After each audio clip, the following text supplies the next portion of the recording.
Bismillahirrahmanirrahim. Assalamualaikum warahmatullahi wabarakatuh. Alhamdulillah, puja dan syukur senantiasa kita panjatkan kepada Allah Subhanahu wa Ta'ala yang telah menciptakan manusia, memberikan petunjuk kepadanya berupa Al-Quran, dan kepadanya kita akan dikembalikan pada satu saat yang tidak ada keraguan di dalamnya. Maka salat dan salam semoga tercurah dan terlimpahkan kepada baginda Nabi besar Muhammad sallallahu alaihi wasallam, dan kita berharap ketika kita kembali kepada Allah Subhanahu wa Ta'ala, maka kita termasuk orang-orang yang diakui oleh Rasulullah sallallahu alaihi wasallam sebagai bagian daripada umatnya.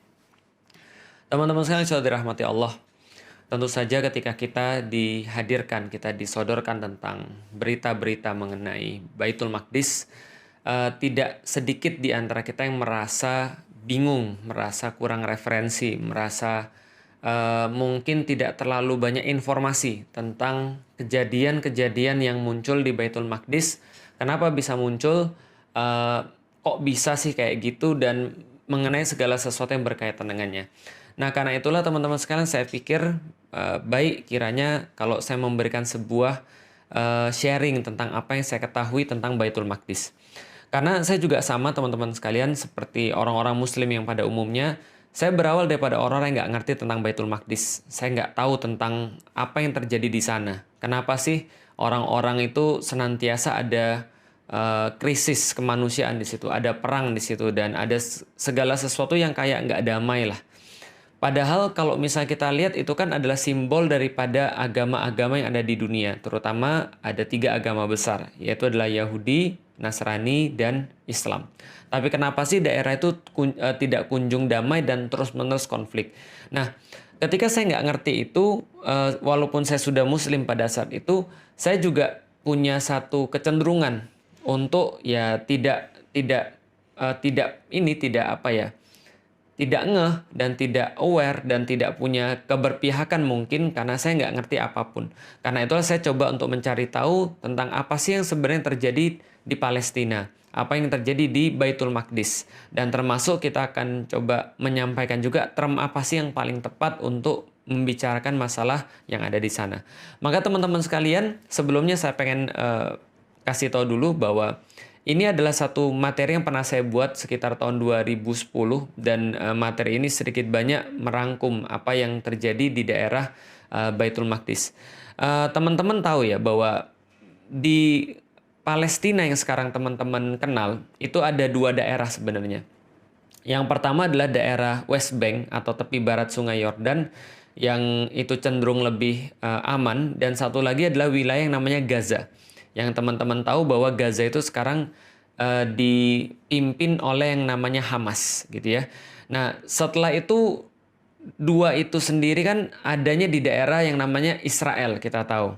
Nah, kita nggak apa-apa, kita punya pandangan dulu tentang itu, tapi saya akan sedikit sharing ini, insya Allah nanti akan membuat teman-teman paham tentang gambaran besarnya seperti apa.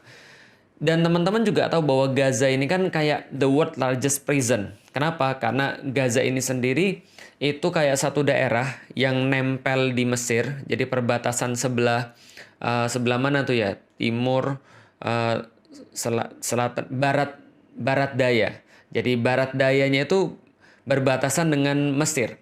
Jadi disitulah ada pintu yang namanya pintu Rafah, dan selain pintu Rafah itu, selain itu ada 7 pintu yang lain lagi yang memang langsung berbatasan dengan Israel.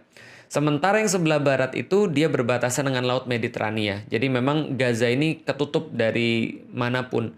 Dia kayak disebut the world largest prison, dan benar-benar hidup mereka itu terkunci dari arah mana saja, sehingga pernah mereka diboikot listrik, air bersih juga susah di sana, dan mereka juga kesulitan dengan segala macam fasilitas, tapi somehow mereka tetap bisa survive, yaitu adalah pertolongan Allah Subhanahu wa Ta'ala. Itu adalah Gaza.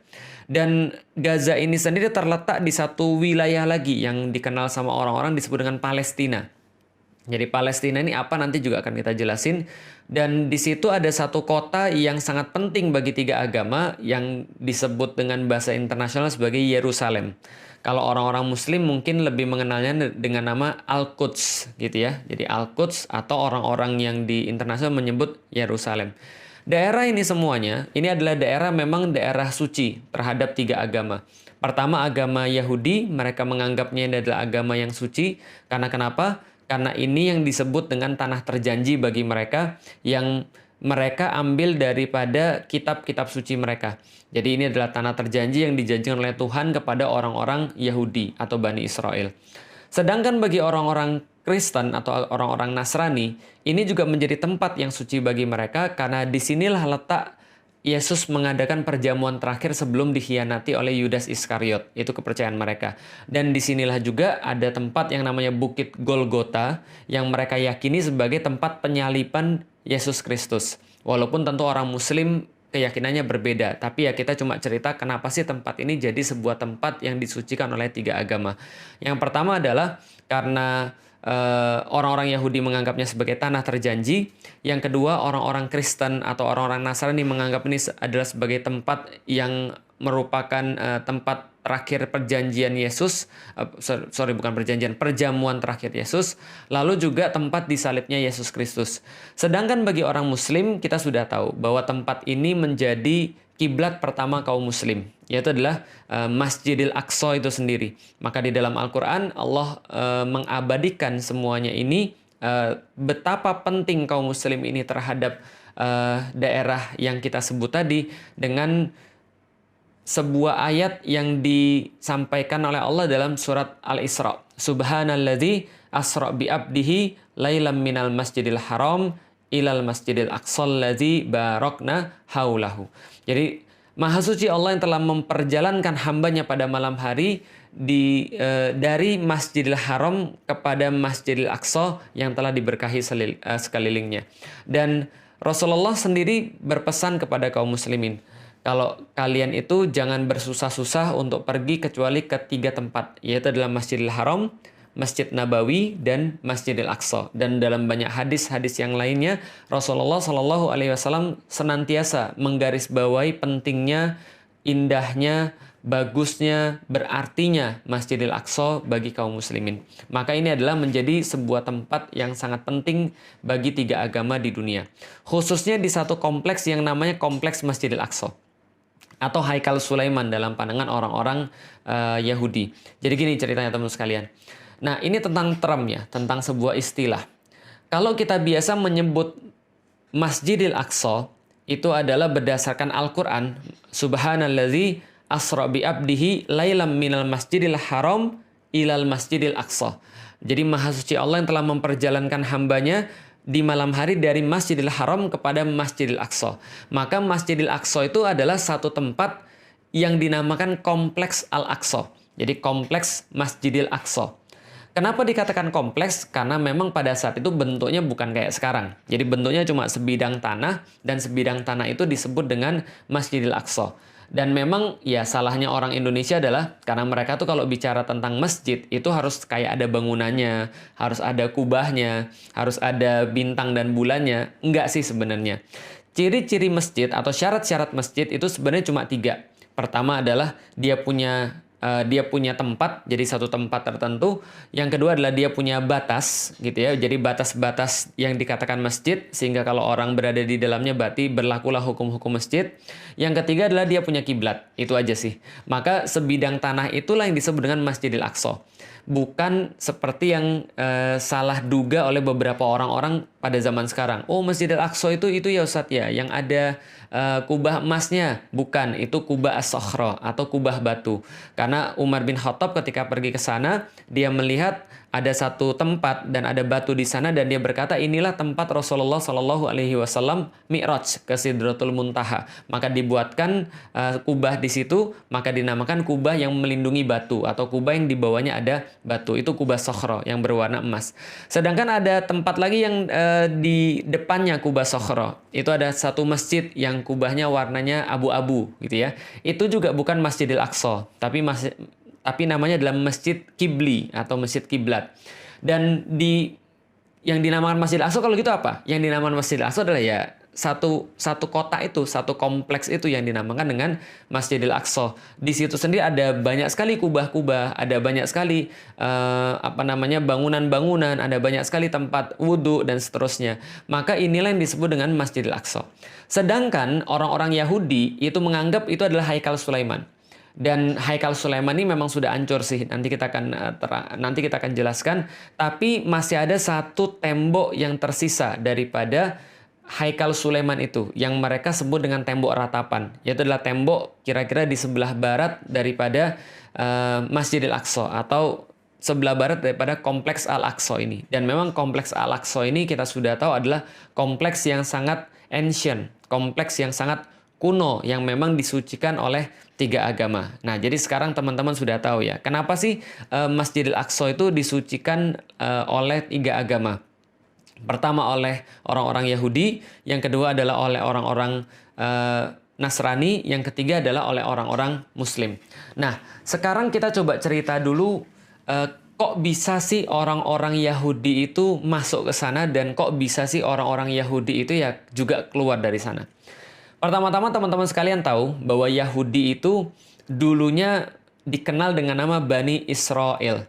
Jadi Bani Israel ini adalah keturunannya Nabi Yakub alaihi salam. Jadi Nabi Yakub sendiri itu bergelar Israel, yang artinya adalah kekasih Allah, dan dia punya 12 anak. Salah satunya teman-teman pasti sudah tahu. Jadi ada 12 anak dari 4 istri. Jadi dari 4 istri ada 12 anak. Yang teman-teman pasti kenal adalah Nabi Yusuf. Itu adalah anak daripada Nabi Yakub. Nabi Yusuf dan 11 saudaranya yang lain, itu mereka yang disebut dengan Bani Israel. Dan kita sudah tahu juga, Yusuf itu nanti menjadi bendahara Mesir, lalu kemudian orang-orang Bani Israel nanti masuk ke Mesir, lalu beranak pinak di sana. Singkat cerita, kemudian mereka diperbudak oleh Fir'aun, lalu Fir'aun itu didatengin oleh Nabi Musa dan Harun. Maka Nabi Musa dan Harun itu ngajak mereka pergi dari Mesir untuk menuju ke satu tempat yang dijanjikan oleh Allah Subhanahu wa Ta'ala. Dan kita sudah tahu juga di dalam Al-Quran, ketika Nabi Musa itu datang ke sana, ke tempat itu, bertemu dengan orang-orang yang orang-orang itu kasar, gede. Inilah yang dinamakan dengan orang-orang Filistin. Jadi orang-orang yang memang asli di situ, orang Filistin. Maka kita kenal sekarang namanya daerah Filistin atau Palestina. Tapi orang-orang Yahudi kan nggak mau masuk. Allah katakan di dalam Al-Quran, mereka malah ngece. Mereka malah berbuat sesuatu yang tidak pantas kepada Nabi Musa. Sampai mereka menyakiti Nabi Musa. Gitu kan ya. Sampai Nabi Musa berkata, "Lima tu'zunani," gitu kan ya. Kenapa engkau menyakiti aku? Dengan apa? Ya memaksiati Nabi Musa. Tidak mengindahkan perintah Allah yang dibawa oleh Nabi Musa. Lalu kemudian mereka ogah-ogahan ikut Nabi Musa, padahal Nabi Musa sudah menunjukkan mereka banyak sekali mukjizat dan sudah mengurus mereka. Tapi ketika mereka diminta untuk berperang, masuk ke dalam daerah yang sudah dijanjikan oleh Allah Subhanahu wa Ta'ala, mereka malah bilang, "Enggak deh, makasih, kami enggak mau ikut-ikutan. Kami ngeri ngelihat orang-orang yang ada di sana. Udah kamu aja yang perang sama Tuhanmu. Kami nggak mau ikut-ikutan. Kami di sini duduk-duduk aja lah." Nah, karena itulah Allah murka kepada mereka dan Allah menyesatkan mereka sebanyak 4 masa. Mereka nggak bisa masuk ke sana. Dan mereka bisa masuk ketika zamannya nanti Yusha bin Nun yang melanjutkan pengurusan terhadap Bani Israel setelah Nabi Musa dan Nabi Harun. Dan itu pun mereka nggak berhenti buat masalah. Mereka malah kemudian ingkar terhadap perintah Allah. Mereka mempermainkan aturan-aturan Allah. Mereka malah membuat olok-olokan terhadap para nabi dan seterusnya.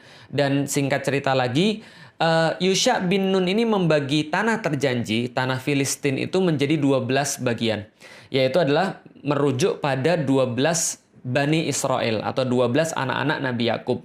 Sedangkan Yusha bin Nun sendiri itu menjadi sebuah penengah di antara mereka untuk memerintah mereka. Karena memang urusan mereka senantiasa diurus oleh para nabi. Tapi ya itulah, bukan Yahudi kalau enggak bikin masalah. Mereka bikin masalah lagi. Mereka terpecah lagi, ribut lagi, dan akhirnya terbagi 2 wilayah. Wilayah pertama itu ada kerajaan Israel yang ada di utara. Wilayah kedua namanya kerajaan Yehuda yang ada di sebelah selatan. Jadi kalau misalnya kerajaan Israel ini mereka punya ibu kota namanya Samaria. Sedangkan ibu kotanya kerajaan Yehuda itu ibu kotanya Yerusalem. Seperti yang sudah kita tahu dan kita sudah ceritakan tadi. Dan ini mereka terus-menerus berselisih dan konflik satu sama lain. Terus-menerus konflik sampai akhirnya ada satu kerajaan namanya kerajaan Assyria itu menaklukkan kerajaan Israel yang ada di utara. Nah, ini saya sudah ringkaskan, dan ini nanti insya Allah tulisan ini akan saya berikan pada teman-teman sekalian, karena saya udah ngeringkasin beberapa tentang beberapa sejarah tentang Israel. Nah, jadi teman-teman sekalian, pada tahun 722, ini kerajaan Assyria 722 sebelum Masehi ya. Kerajaan Assyria ini menaklukkan wilayah bagian utara, yaitu adalah kerajaan Israel. Dan ketika dia mau menaklukkan kerajaan Yehuda, maka kerajaan Assyria ini keburu ditaklukkan sama kerajaan Babilonia. Jadi diserang sama kerajaan Babilonia yang rajanya sangat terkenal, namanya Nebukadnezar gitu kan ya. Bukhtanasir kalau dalam bahasa Arabnya.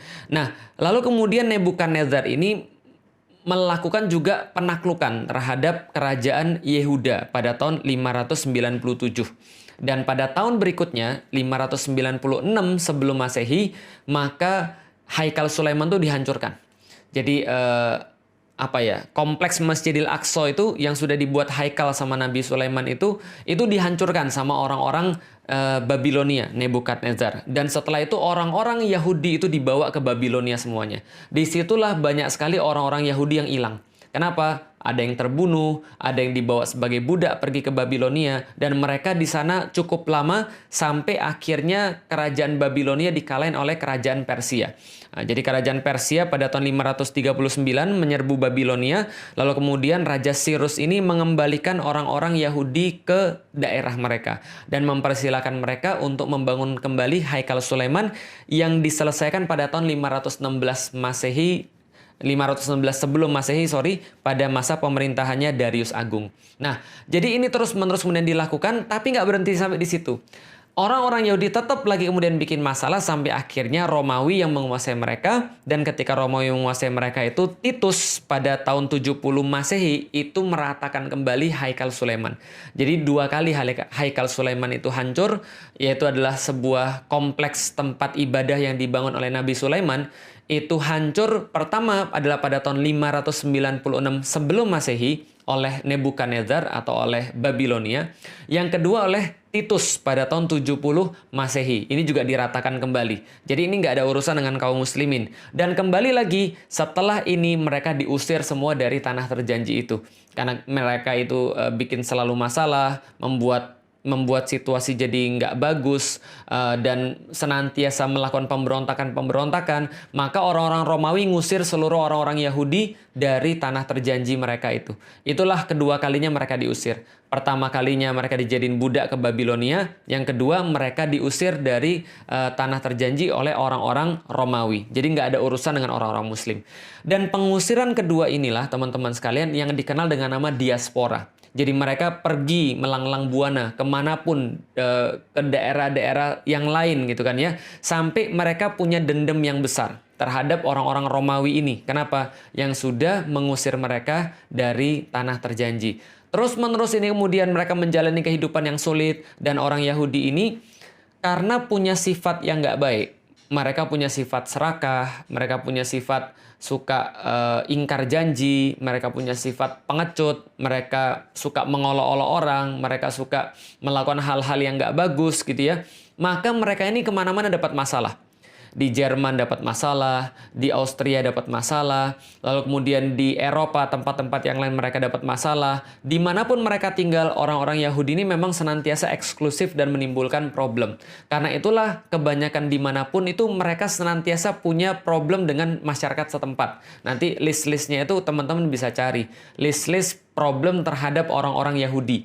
Makanya sampai dikenal dengan nama gerakan antisemit atau gerakan anti-Yahudi, kira-kira gitu ya. Nah, hanya saja ketika pada tahun 1860 ini lahir seorang pemuda yang orang ini nanti akan menjadi bapak Zionis, namanya Theodor Herzl. Dia seorang Yahudi berkebangsaan Austria. Lalu pada tahun 1896, jadi lahirnya 1860 lahir, 1896 ketika dia berumur 36 tahun, itu dia menulis satu buku yang sangat fenomenal pada zamannya. Namanya bukunya Der Judenstaat yaitu adalah the Jewish state. Nah, jadi Der Judenstaat, the Jewish state. Dan di situ dia menegaskan kembali bahwa perlu banget bagi orang-orang Yahudi supaya tidak mendapatkan problem di mana-mana, maka mereka harus bersatu dan sudah wajib bagi mereka untuk memiliki sebuah negara. Makanya judulnya Der Judenstaat, the Jewish state. Dan ketika itu orang-orang bilang, wah ini orang gila, ini orang stres, ini berbahaya. Kenapa? Di zaman itu teman-teman sekalian, orang Yahudi aja di mana-mana nggak disukai oleh orang. Apalagi ada ide mereka mau buat satu negara. Nah, itu orang udah kebayang tuh problemnya kayak apa. Maka ini kemudian dibully, lalu kemudian dilarang peredaran buku ini. Nggak boleh dibaca, nggak boleh diperjualbelikan. Kenapa? Karena mengandung ide yang sangat absurd bagi orang-orang pada zamannya. Tapi dia nggak berhenti. Dia melakukan kontak terus-menerus. Dan akhirnya dia dapat kontak namanya Lord Rothschild. Jadi ada satu keluarga sangat kaya sekali yang merupakan pionir daripada sistem perbankan. Namanya adalah keluarga Rothschild. Dan waktu itu Theodor Herzl ini dapat sponsor daripada Rothschild. Lalu dia pada tahun berikutnya, pada tahun 1837 ini mengadakan 1897.